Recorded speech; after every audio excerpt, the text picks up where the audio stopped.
What is your path to Dharma? Here we are, Path to Dharma podcast. Boop, boop, we're back, We're baby. back. It's been a little minute. We had some time off for a family gathering, and I got pretty sick. I'm just barely coming out of it. So if I sound a little rough, that's what's going on. I'm I just know, getting I can over some still kind of illness. hear it. I can still kind of Yeah, hear it in your voice. I feel a lot better today. Last few days I've been barely able to even get out of bed. So Mm-mm. I was pretty happy to wake up this morning with no headache. Yay, that's a win. Yay. So here I am. Here we are, dear friends. Thank you so much for being patient with us. Thank you for watching and liking and all the things Hmm. that y'all do. We are Shannon and Shay. Shay's my beautiful daughter, if you're new here. And we've been reading the Srimad Bhagavatam.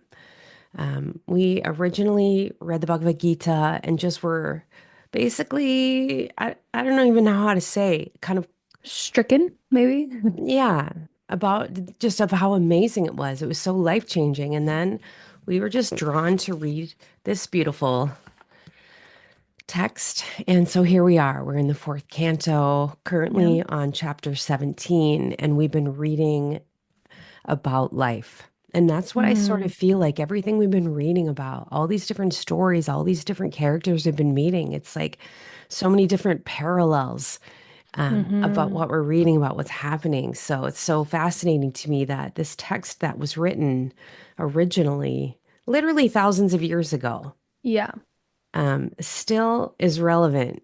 And the divine never gets old in the sense of Never. the words of the All of divine this, never all of not this is apply. still, yeah. Right. This is all still so applicable to our lives. It's Yeah, quite crazy. It seems insane that this was thousands of years ago. right. It's so good. Just as a piece of It's literature, amazing. I'm really loving every bit of it. Yeah. So where we are, we had just been reading about Maharaja Prthu, who was Oh, um yes. basically Yes. king, like this king slash emperor that um is ruling. See our prior episodes if you're not Right. sure who this is. Right. So basically, the sages and the rishis and all the people of the universe have gathered around King Pṛthu and have been giving him oblations and just praising him and talking about how wonderful he is. And that's kind of where we're at this point. Yeah, Shay, Yeah. anything else? No, I don't think so. I don't. I mean, so much has gone on.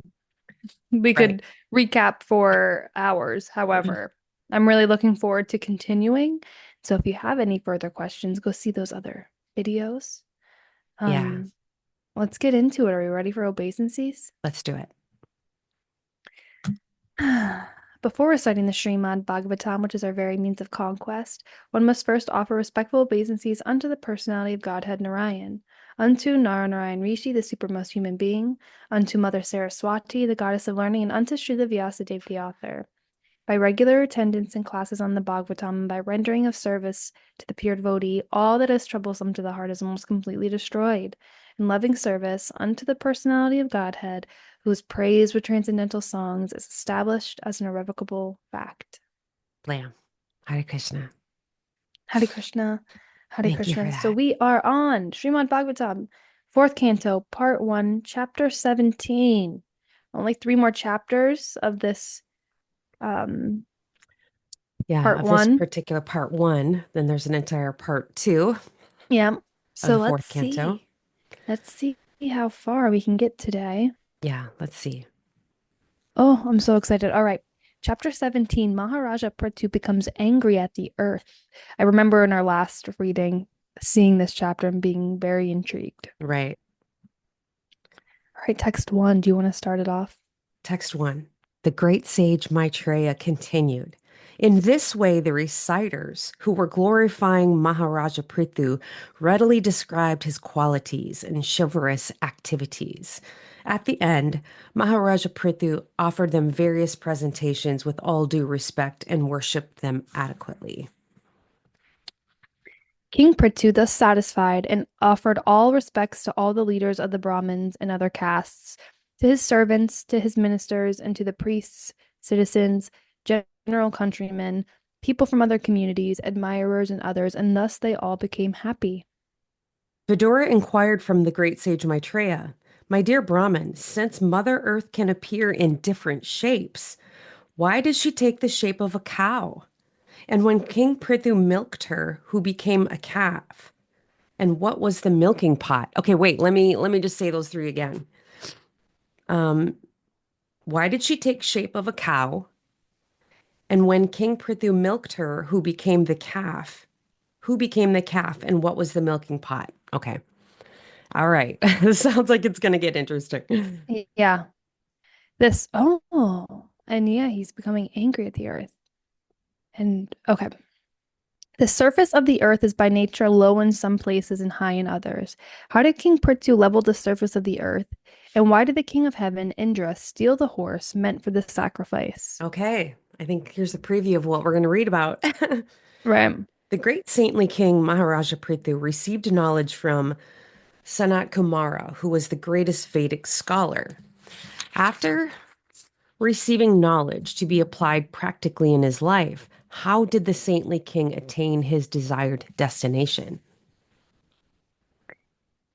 Prthu Maharaja was a powerful incarnation of Lord Krishna's potencies. Consequently, any narration concerning his activities is surely very pleasing to hear, and it produces all good fortune. As far as I am concerned, I am always your devotee as well as a devotee of the Lord, who is known as Adoksaja.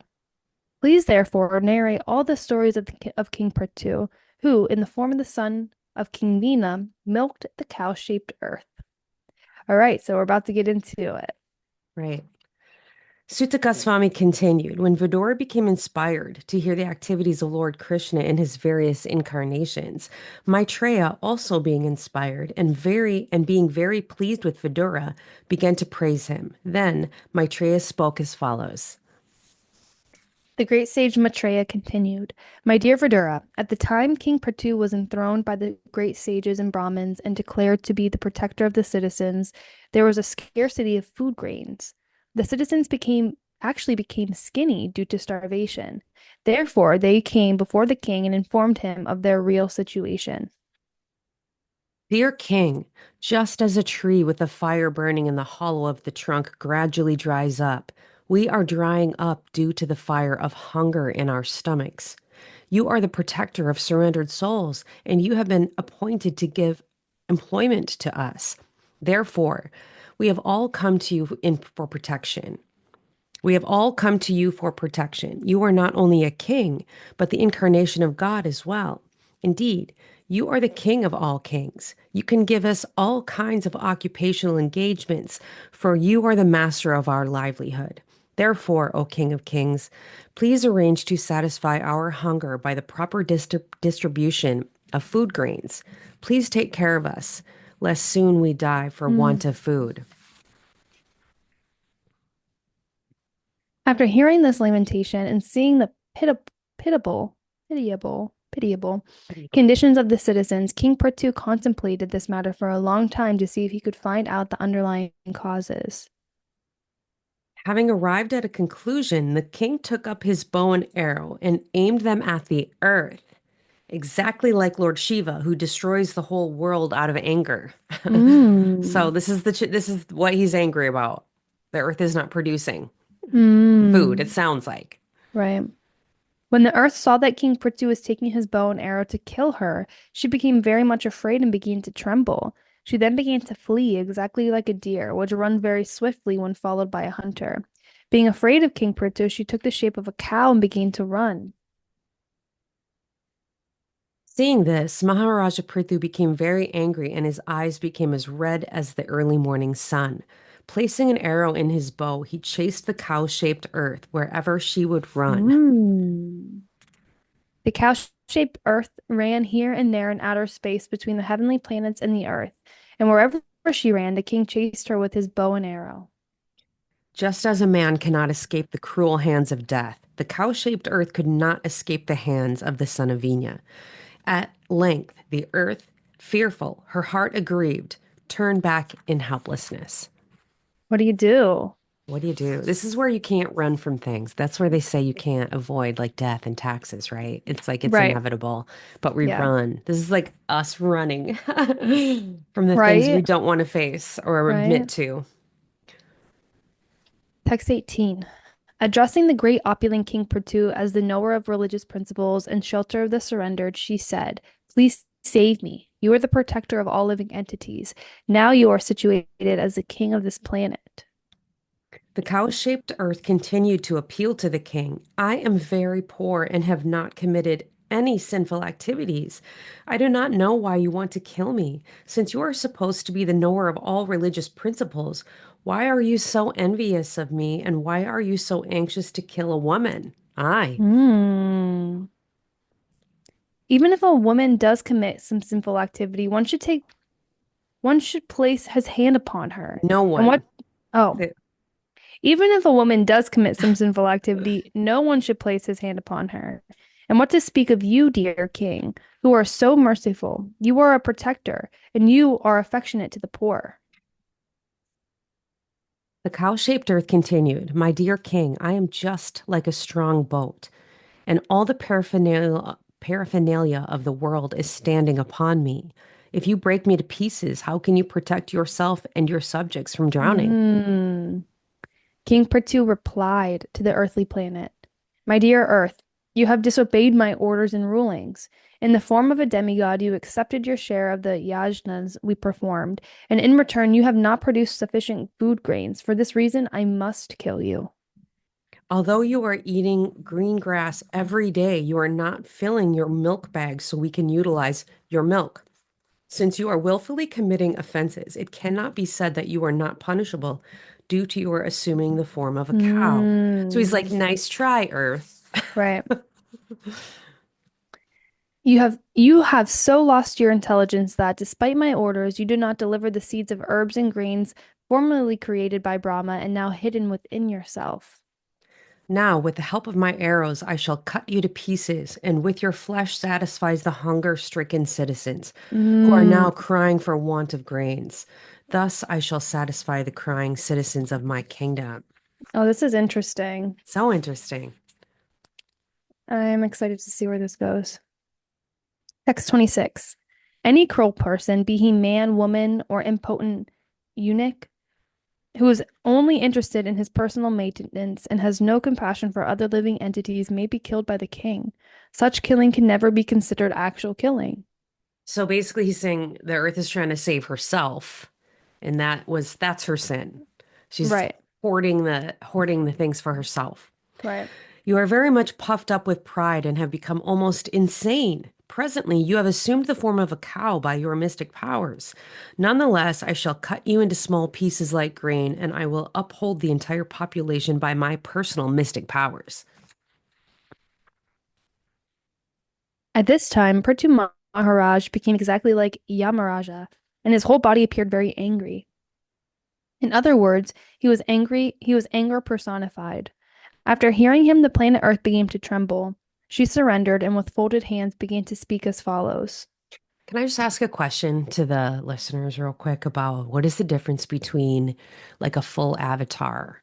Do you know how we talk about like the like Lord Ram and Krishna being an avatar, right? Yeah, yeah. What is the difference between Krishna and Maharaja Prthu? Like why do you know what I'm saying? Like they're saying Mm, this is the personality of Godhead. This is like a partial right, incarnation. And I feel like there's definitely a difference between right. the different incarnations. So if somebody could help us kind of understand. Well, and Krishna came down as Vishnu, correct? Like came, came as a god, Yeah, that's what I'm asking. Is, and Maharaja Pṛthu came as a king. what's the But difference? right, I don't know. Yeah, I don't know. Okay. All right, let me keep going. Text Yeah. 29. The planet Earth spoke. My dear Lord, O Supreme Personality of Godhead, you are transcendental in your position, and by your material energy, you have expanded yourself in various forms and species of life through the interaction of the three modes of material nature. Unlike some other masters, you always remain in your transcendental position and are not affected by the material Mm. creation, which is subject to different material interactions. Consequently, you are not bewildered by material activities. Mm. Okay. The planet Earth continued. My dear Lord, you are the complete conductor of the material creation. You have created this cosmic manifestation and the three material qualities, and therefore you have created me, the planet Earth, the resting place of all living entities. Yet you are always fully independent, my Lord. Now that you are present before me and ready to kill me with your weapons, let me know where I should go to take shelter, and tell me who can give me protection. Right. She got point. She's working it. This is your right. She's like, first of all, it's not my fault. Yeah. How can you kill me? Wait a second. You're supposed to protect me. Mm-hmm. In the beginning of creation, you created all these moving and non-moving living entities by your inconceivable energy. Through this very same energy, you are now prepared to protect the living entities. Indeed, you are the supreme protector of religious principles. Why are you so anxious to kill me, even though I am in the form of a cow? Mm. I think he already told her, but she's still begging for her life. Right. My dear Lord, although you are one, by your inconceivable potencies, you have expanded yourself in many forms. Through the agency of Brahma, you have created this universe. You are therefore directly the Supreme Personality of Godhead. Those who are not sufficiently experienced cannot understand your transcendental activities because these persons are covered by your illusory energy. My dear Lord, by your own potencies, you are the original cause of the material elements, as well as the performing instruments, the senses, the workers of the senses, the controlling demigods, the intelligence and the ego, as well as everything else. By your energy, you manifest this entire cosmic creation, maintain it, and dissolve it. Through your energy alone, everything is sometimes manifest and sometimes not manifest. You are therefore the Supreme Personality of Godhead, the cause of all causes. I offer my respectful obeisances unto you. It's almost like what you said that we don't have grain because of me? This is all Yeah. because of you. Right. You make everything. Right. Yeah. My dear Lord, you are always unborn. Once in the form of the original boar, you rescued me from the waters at the bottom of the universe. Through your own energy, you created all the physical elements, the senses, and the heart for the maintenance of the world. My dear Lord, in this way you once protected me by rescuing me from the water, and consequently your name has been famous as Daradara, he who holds Hmm. the planet Earth. Yet at the present moment, in the form of a great hero, you are about to kill me with sharpened arrows. I am, however, just like a boat on the water, keeping everything afloat. Hmm. She's just the medium. That's it, she's claiming. My dear Lord, I am also the creation of one of your energies, composed by the three modes of material nature. Consequently, I am bewildered by your activities. Even the activities of your devotees cannot be understood, and what to speak of your pastimes. Thus, everything appears to us to be contradictory and wonderful. Okay, Yeah. going to chapter 18 now. Pṛthu Aha. Maharaja milks the Earth planet. Okay, this is Yeah. really getting interesting. Text one: the great saint Maitreya continued to address Vidura. My dear Vidura, at that time, after the planet Earth finished her prayers, King Pṛthu was still not pacified, and his lips trembled in great anger. Although the planet Earth was frightened, she made up her mind and began to speak as follows in order to convince the king. Well, she really hasn't answered the whole where's the grains? Like, why are Right. you hoarding? So he's still like, okay. Yeah. Yeah. My dear Lord, please pacify your anger completely and hear patiently whatever I submit before you. Please turn your kind attention to this. I may be very poor, but a learned man takes the essence of knowledge from all places, just as a bumblebee collects honey from each and every flower. To benefit all human society, not only in this life but the next, the great seers and sages have prescribed various methods conducive to the prosperity of the people in general. One who follows the principles and instructions enjoyed by the great sages of the past can utilize these instructions for practical purposes. Such a person can very easily enjoy life and pleasures. A foolish person who manufactures his own ways and means through mental speculation and does not recognize the authority of the sages who lay down unimpeachable directions is simply unsuccessful again and again in his attempts. My dear king, the seeds, roots, herbs, and grains which were created by Lord Brahma in the past are now being used by non-devotees who are devoid of all spiritual Ah, understanding. okay. This is getting Here to we why she's go. not giving up the Yeah. grains, right? My dear king, not only are grains and herbs being used by non-devotees, but as far as I'm concerned, I'm not being properly maintained. Indeed, I am being neglected by kings who are not punishing these rascals who have turned into thieves by using grains for sense gratification. Consequently, I have hidden all these seeds, which were meant for the performance of sacrifice. Ugh, this just reminds me of the state of planet Earth right now and what we're doing to her. And You'd be just mad. you know, You'd and be just the mad. idea of our Earth being a conscious entity, Right. and how we're treating her. So she's like, "No, I'm hiding. Like these are not to be used in that way, and therefore Right. I hid them." Right. Text 8.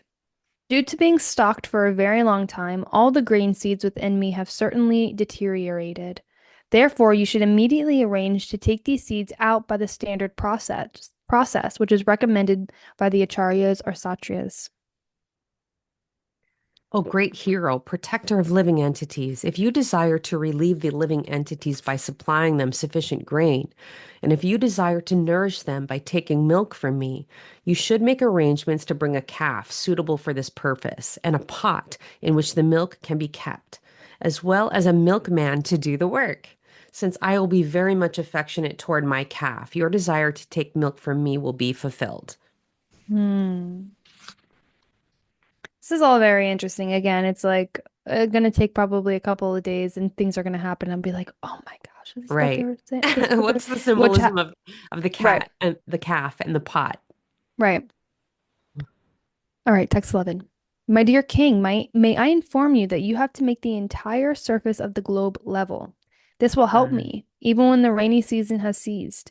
Rainfall comes by the mercy of King Indra. Rainfall will remain on the surface of the globe, always keeping the earth moistened, and thus it will be auspicious for all kinds of production. After hearing the auspicious and pleasing words of the planet Earth, the king accepted them.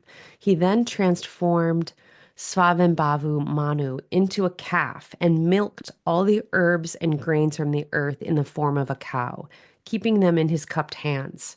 Mm. Others, who were as intelligent as King Pṛthu, also took the essence out of the earthly planet. Indeed, everyone took this opportunity to follow in the footsteps of King Pṛthu and get whatever he desired from the planet Earth. Hmm. Interesting. All the great sages transformed Braspati into a calf, and making the senses into a pot, they milked all kinds of Vedic knowledge to purify words, mind, and hearing. All right, so all the senses are pots, and Okay, they transformed a great sage into a calf. okay. So To now they're milking all the right, Vedic knowledge. right. Okay. All the demigods made Indra, the king of heaven, into a calf, and from the earth they milked the beverage soma, which is nectar. Ah, Thus they became very powerful in mental speculation and bodily and sensual strength. so basically, the gods and the rishis and the sages are getting the knowledge that the earth has been withholding, the Yeah. grains, the spiritual knowledge, all that's being held by the cow. The sons of Diti and the demons transformed Prahalada Maharaja, who was born in an Asura family, into a calf, and they extracted various kinds of liquor and beer, which they put into a pot made of iron. Whoa. Wow.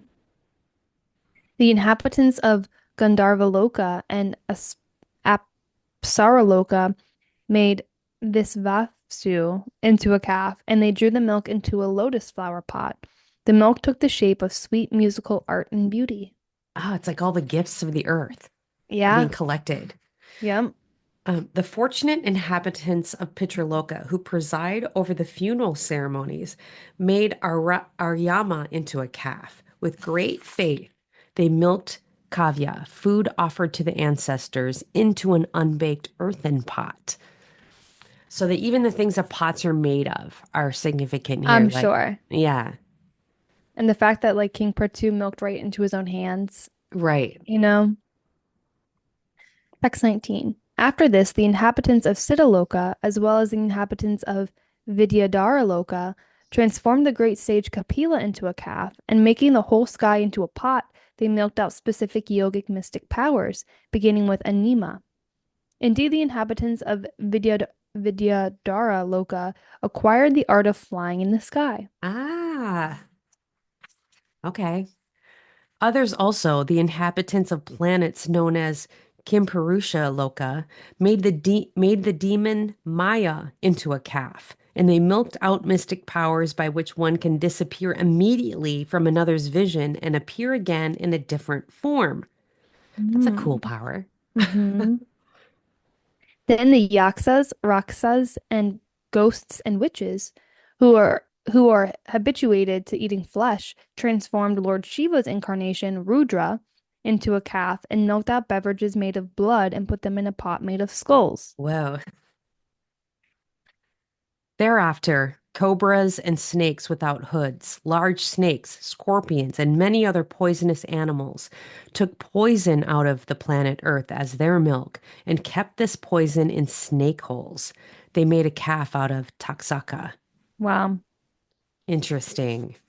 The four-legged animals, like the cow, made a calf out of the bull who carries Lord Shiva, and made a milking pot out of the forest. Thus they got fresh green grasses to eat. Ferocious animals like tigers transformed a lion into a calf, and thus they were able to get flesh for milk. The birds made a calf out of Garuda and took milk from the planet Earth in the form of moving insects and non-moving plants and grasses. Hold on a sec. What's up? Yeah, you're fine. Yep. No, you're fine. Use that. Text 25. The trees made a calf out of the banyan tree, and thus they derived milk in the form of many delicious juices. The mountains transformed the Himalayas into a calf, and they milked a variety of minerals into a pot made of the peaks of hills. I mean, I just love this analogy of everything deriving from Mother Earth and like this milk, this like sustenance that we all Right? desire is coming from that. Yeah. The planet Earth supplied everyone his respective food.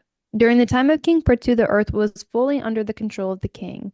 Thus, all the inhabitants of Earth could get their food supply by creating various types of calves and putting their particular type of milk in various pots. My dear Vidura, chief of the Kurus, in this way, King Pṛthu and all the others who subsist on food created different types of calves and milked out their respective eatables. Thus, they received their various foodstuffs, which were symbolized as milk. Right. Okay. Thereafter, King Pṛthu was very satisfied with the planet Earth, for she sufficiently supplied all food to various living entities. Thus, he developed an affection for planet Earth, just as if she were his own daughter. After this, the king of all kings, Maharaja Prthu, leveled all rough places on the surface of the globe by breaking up the hills with the strength of his bow. By his grace, the surface of the globe became almost flat. Hmm. Interesting. Is this the Ice Age? We'll see. To all the citizens of the state, King Pṛthu was good as a father. Thus, he was visibly engaged in giving them proper subsistence and proper employment for subsistence. After leveling the surface of the globe, he earmarked different places for the residential quarters, inasmuch as they were desirable. In this way, the king founded many types of villages, Mm. settlements, and towns, and built forts, residence for cowherdsmen, stables for the animals, and places for the royal camps, mining places, agricultural towns, and mountain villages. It's like he Bef- wiped everything clean and he's like putting it back. right. Before the reign of King Pṛthu, there was no planned arrangement for different cities, villages, pasturing grounds, etc. Oh, Everything was scattered and everyone constructed his residential quarters according to his own convenience. Since King Pṛthu plans were made for towns and villages. okay. How interesting. Really interesting. Is that just talking about kind of how the earth kind of distributes its resources all over? Different things are on different parts of the earth, for Right, example. right. Okay, those chapters went pretty fast. They did. We're on chapter 19, which is the last chapter in this first part of fourth Let's canto. let's do it. Let's do it. Can't be that long. Oh, it Yeah. kind of is long, but No, let's do it. let's Let's do do it. it. Okay, Let's do chapter it. 19, King Pṛthu's 100 horse sacrifices. Was it Is me it or you? me? Um, you go ahead. I don't know. Text one. The great sage Maitreya continued, My dear Vidura, King Pṛthu initiated the performance of 100 horse sacrifices at the spot where the river Saraswati flows toward the east. This piece of land is known as Brahmavarta, and it was controlled by Svayambhuva Manu. When the most powerful Indra, the king of heaven, saw this, he considered the fact that King Pṛthu was going to exceed him in fruitive activities. Thus, Indra could not tolerate the great sacrificial ceremonies performed by King Pṛthu. The Supreme Personality of Godhead, Lord Viṣṇu, is present in everyone's heart as the Supersoul, and he is the proprietor of all planets and the enjoyer of the results of all sacrifices. He was personally present at the sacrifices made by King Pṛthu. Wow. That reminds me of what Krishna says in the Bhagavad Gita, where he says, I am the enjoyer of Hmm. all sacrifices. I am the receiver of all sacrifices. Whatever you're calling it, it's still me. Right. Right. Text 4. When Lord Viṣṇu appeared in the sacrificial arena, Lord Brahma, Lord Shiva, and all the chief predominating personalities of every planet, as well as their followers, came with him. When he appeared on the scene, the residents of Gandharva-loka, the great sages, and the residents of Apsaraloka all praised him. The Lord was accompanied by the residents of Siddhaloka and Vidyahara all the descendants of Diti, and the demons and the Yaksas. He was also accompanied by his chief associates, headed by Sunada and Nanda. Mm. Great devotees who were always engaged in the service of the Supreme Personality of Godhead, as well as the great sages named Kapila, Narada, and Dattara, Dat- Dattatreya, Dattatreya? the master of Dattatreya. mystic powers, headed by Sanaka Kumara, all attended the great sacrifice with Lord Viṣṇu. My dear Verdura, in that great sacrifice, the entire land came to be like the milk producing Kamadhenu. And thus, by the performance of yajna, all daily necessities for life were supplied. Mm. The flowing rivers supplied all kinds of tastes, sweet, pungent, sour, etc. The very big trees supplied fruit and honey in abundance. The cows, having eaten sufficient green grass, supplied profuse quantities of milk, curd, clarified butter, and similar other necessities. It's like the earth got a reset. Mm-hmm. King Pṛthu was presented with various gifts from the general populace and predominating deities of all planets. The oceans and seas were full of valuable jewels and pearls, and Mm-hmm. the hills were full of chemicals and fertilizers. 4 kinds of edibles were produced profusely. King Pṛthu was dependent on the Supreme Personality of Godhead, who is known as Adoksaja. Because King Pṛthu performed so many sacrifices, he was superhumanly advanced by the mercy of the Supreme Lord. King Pṛthu's opulence, however, could not be tolerated by the King of Heaven Indra, who tried to impede the progress of his opulence. I mean, Indra is always portrayed as being like jealous. Do you notice that? Yeah, yes, What's up with that, everyone? I know. I need to know more. Oh, here's Sprucey Goose. What? Excuse me, buddy. Excuse me, buddy. Good morning, Spruce. Hi, honey. Go get your toys. Go get your toys. Yeah, I love you. Okay. Okay, text 11. When Prithu Maharaja was performing the last horse sacrifice, King Indra, invisible to everyone, stole the horse intended for Oh, sacrifice. wow. He did this because of his great envy of King Prithu. When King Indra was taking away the horse, he dressed himself to appear as a liberated person. Actually, his dress was a form of cheating, for it falsely created an impression of religion. When Indra went into outer space in this way, the great sage Atri saw him and understood the whole situation. Of course. When the son of King Prithu was informed by Atri of King Indra's trick, he immediately became very angry and followed Indra to kill him, calling, "Wait, wait, I King see you." In yeah, King Indra was fraudulently dressed as a sannyasi, having knotted his hair on his head and smeared ashes all over his body. Upon seeing such dress, the son of King Pṛthu considered Indra a religious man and pious sannyasi. Therefore, he did not release his arrows. So again, he's tricked. Yeah. Sees him, catches up with him, and is like, "Oh, When Atri Muni saw that the son of King Prithu did not kill Indra but returned deceived by him, Atri Muni again instructed him to kill the heavenly king because he thought that Indra had become the lowest of all demigods due to his impending the execution. Oh, due to his impeding the execution of King Prithu's sacrifice. I'm sorry, I gotta read that one again because Bruce is slowly starting to bring me things. He's brought me a pair of pants, a shirt, and now a boot." So I was very distracted. Sprucey, He's spruce. the earth. He's giving you different pots of milk right now. He sure is.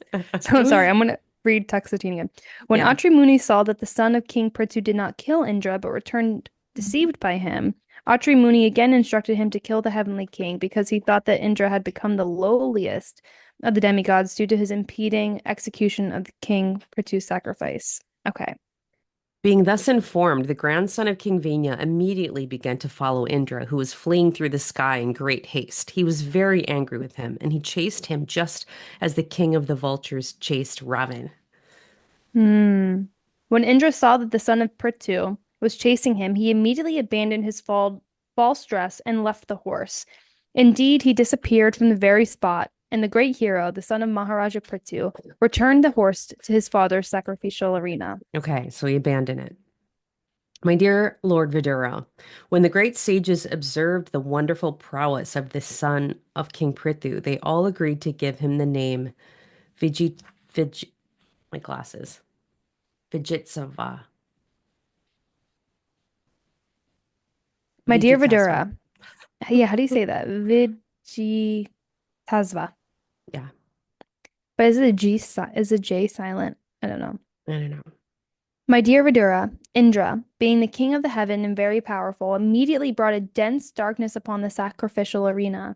Covering the whole scene in this way, he again took away the horse, which was chained with golden shackles near the wooden instrument where animals were sacrificed. Wow. So he came back for the horse. Mm-hmm. The great sage Atri again pointed out to the son of King Prithu that Indra was fleeing through the sky. The great hero, the son of Prithu, chased him again. But when he saw that Indra was carrying in his hand a staff with a skull at the top and was again wearing the dress of a sannyasi, he still chose not to kill him. Mm. When the great sage Atri again gave directions, the son of King Pṛthu became very angry and placed an arrow on his bow. Upon seeing this, King Indra immediately abandoned the false dress of a sannyasi, giving up the horse, made himself invisible. Indra's tricky. Yeah. Then the great hero Vijayasatha, the son of King Prithu, again took the horse and returned to his father's sacrificial arena. Since that time, certain men with a poor fund of knowledge have adopted the dress of a false sannyasi. It was King Indra who introduced this. Ah, so now people are Ah, doing this. okay. Whatever different forms Indra assumed as a mendicant because of his desire to seize the horse were symbols of aesthetic philosophy. Okay. Atheistic? Atheistic philosophy. Hmm. Interesting. What's up with that? Oh, spruce, honey.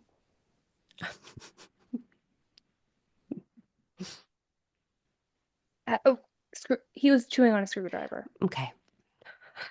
Where did you even get that, honey? He's Indra right now. Yeah. He's like, And that's what you hey, hey, look over here. Yeah, yeah, yeah. Hey, pay And then attention. take it away, he lays down. Yeah, Okay. right. Okay, text 24 and 25. In this Yeah. way, King Indra, in order to steal the horse from King Pṛthu's sacrifices, adopted several orders of sannyasa. Some sannyasis go naked, and sometimes they wear red garments and pass under the name of Kapalika.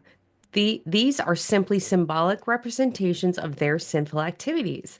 These so-called sannyasis are very much appreciated by sinful men because they are all godless atheists and very expert in putting forward arguments and reasons to support their cause. We must know, however, that they are only passing as adherents of religion and are not so, in fact. Unfortunately, bewildered persons accept them as religious, and being attracted to them, they spoil their life. Okay, this is I very interesting. This is really interesting because like lately I've been seeing all this stuff about how we're already out of the Kali Yuga and like there's all these people, these various places I'm seeing people just like, yeah, we've already left the Kali Yuga. And I keep saying, wait a second, like why are they saying that? Where was Kalki? Like I don't understand how they're saying that. Like if you see a description of the world and here we are, we're deep in Kali Yuga, but this is like people that don't read the texts Mm, are easily swayed by somebody who's saying that because they don't know what they're talking about. And this is kind of like that, somebody that appears religious. It's like the false gurus, the fake gurus right, that people right, follow because it sounds right. It right, seems religious, and people are frankly too lazy to read it for themselves, right, intellectually lazy, and they just listen to what other people say and they just take it from there. Like right. the Christians are real good at this at times, not reading the Bible, but just being willing to spout out what the Bible says based on what they heard someone else say. It sounds Mm-hmm. convincing. And actually, the more you're able to listen to a guru who lets you so call like do the things that really aren't good for your soul, just because it benefits them or benefits you, it's easier for people to follow them because they're Right, like, oh, I want to follow a religion that doesn't have a lot of rules. right, Let right, me right, find right, somebody who says that I can just do whatever I want. The right, world is full of these people. It's full of these people. And part of why we're reading the texts is because we don't want to be those people, by the way. right, right. Okay, that's the end of Exactly. my sermon. Loved it. Text 26. Maharaja Prthu, who was celebrated as very powerful, immediately took up his bow and arrows and prepared to kill Indra himself, because Indra had introduced such irregular sannyasa order. When the priests and all the others saw Maharaja Pṛthu very angry and prepared to kill Indra, they requested him, "O great soul, do not kill him, for only sacrificial animals can be killed in a sacrifice. Such are the directions given by the Shastra." Dear King, Indra's powers are already reduced due to his attempt to impede the execution of your sacrifice. We shall call him by Vedic mantras, which were never used before, and certainly he will come. Thus, by the power of our mantra, we shall cast him into the fire because he is your enemy. My dear Vidura, after giving the king this advice, the priests who had been engaged in performing the sacrifice called for Indra, the king of heaven, in a mood of great anger. When they were just ready to put the oblation in the fire, Lord Brahma appeared on the scene and forbade them to start the sacrifice. Hmm. Lord Brahma addressed them thus: My dear sacrificial performers, you cannot kill Indra, the king of heaven. It is not your duty. You should know that Indra is as good as the Supreme Personality of Godhead. Indeed, he is one of the most powerful assistants to the Personality of Godhead. You are trying to satisfy all the demigods by your performance of this yajna. But you should know that all these demigods are but parts and parcels of Indra, the king of heaven.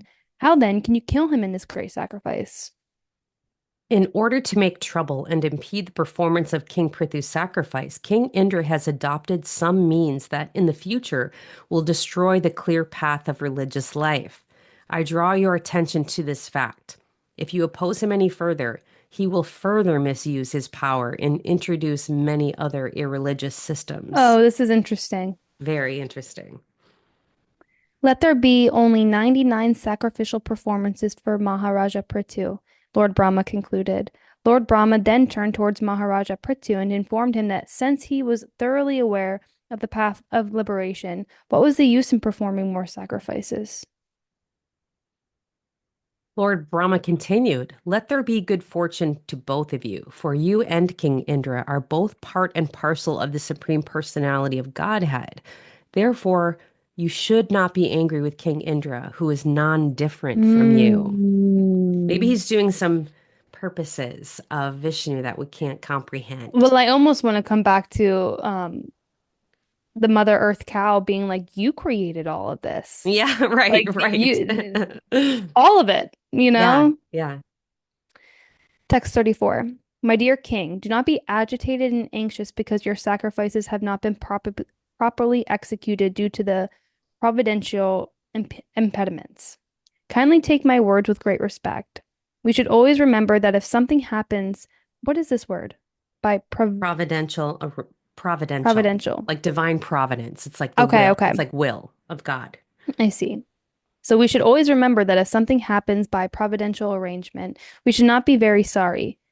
The more we try to rectify such reversals, the more we enter into the darkest region of materialistic thought. Ay, ay, There it ay. is. There it There it is. There it is. is. Okay, so when you go, I'm taking Oh revenge. my It doesn't work out. It doesn't goodness. work out. Oh my goodness. Lord Brahma continued, "Stop the performance of these sacrifices, for they have been introduced, for they have induced Indra to introduce so many irreligious aspects. You should know very well that even amongst the demigods there are many unwanted desires." Wow, wow, wow. Just see how Indra, the king of heaven, was creating a disturbance in the midst of the sacrifice by stealing the sacrificial horse. These attractive sinful activities he has introduced will be carried out by the people in general. Wow. This is like when your toddler is having a temper tantrum, and actually what you're supposed to do is ignore it. Right. Because as soon as you start Stay giving it calm. attention, they ramp it up. So Yeah. this is what he's kind of saying. He's like, actually, Remember your practices of right. Don't be distracted. yeah. Wow. Okay, text 37. O King Pṛthu, son of Vina, you are the part and parcel expansion of Lord Viṣṇu. Due to the mischievous activities of King Vina, religious principles were almost lost. At that opportune moment, you descended as the incarnation of Lord Viṣṇu. Indeed, for the protection of religious principles, you have appeared from the body of King Vina. O protector of the people in general, please consider the purpose of your being incarnated by Lord Viṣṇu. The irreligious principles created by Indra are but mothers of so many unwanted religions. Please, therefore, stop these imitations immediately. The great sage Maitreya continued, "When King Pṛthu was thus advised by the supreme teacher, Lord Brahma, he abandoned his eagerness to perform yajnas Hmm. and with great affection concluded a peace with King Indra." Hmm. Ah. Yeah. That's when you surrender. You're like, okay, I Yeah. surrender. After this, Prthu Maharaj took his bath, which is customarily taken after the performance of a yajna, and received the benedictions of due blessings of the demigods, who were very pleased by his glorious activities. With great respect, the original king, Pṛthu, offered all kinds of rewards to the Brahmins present at the sacrifice. Since all these Brahmins were very much satisfied, they gave their heartfelt blessing to the king. All the great sages and Brahmins said, O mighty king, by your invitation, all classes of living entities have attended this assembly. They have come from Prtaloka, the heavenly planets, and great sages as well as common men have attended this meeting. Now all of them are very much satisfied by your dealings and your charity towards them. Thus ending Fourth Canto, 19th chapter of the Srimad Bhagavatam. Wow. That was such an interesting chapter. Again, I say this almost after every chapter, but it's like I gotta sit on that for a minute. That was Yeah. a lot. That was, yeah, some integration time is necessary. That Yeah. was deep. That was deeper than I think I can even conclude upon at this moment. Yeah, I agree. A lot to learn there. Yeah, Um, yeah. we So might, much from his interactions with Mother Earth and the cow and the milking and the right, different pots right. to Lord Indra coming to steal the horse. Like there was a lot there. And creating some irreligion. Yeah. And that, interesting that it's these different paths that we have that we can potentially follow. And it's always our choice. It's our Yeah. choice what we decide to pay attention to, what we decide to react to. Just them Yeah. even trying to chase Indra down and people choosing not to kill him, not to kill him, but then Yeah. also kind of having it explained to them like, hey, actually, just pay attention to what you're doing. It's almost Right. like this idea of like keep yourself in your own lane. Oh, yeah. I You know what I needed to mean? hear that too. There's so Yeah. much of this here. Yeah. I hear Spruce's little bark of Yeah, he's ready. He's ready to go outside. he's ready. Okay, my dear friend. Um, thank you so much for listening and watching. Just love and prayers to all. Yes, and then We will be picking it back up. yeah. I will be publishing the last chapter of the Bhagavad Gita in a couple Oh, days too. I've just been struggling to get it edited, and because I haven't been feeling good, my yeah. voice sounded weird. So there were some parts I had to re-record, and then I had a crazy voice in it. So, Yeah. Yeah, yeah, yeah. but anyway, I think that's it for this episode. Yeah. Yeah. Until next time, my friends. Thanks for being here. Love and prayers Hare to you. Krishna. Hare Krishna.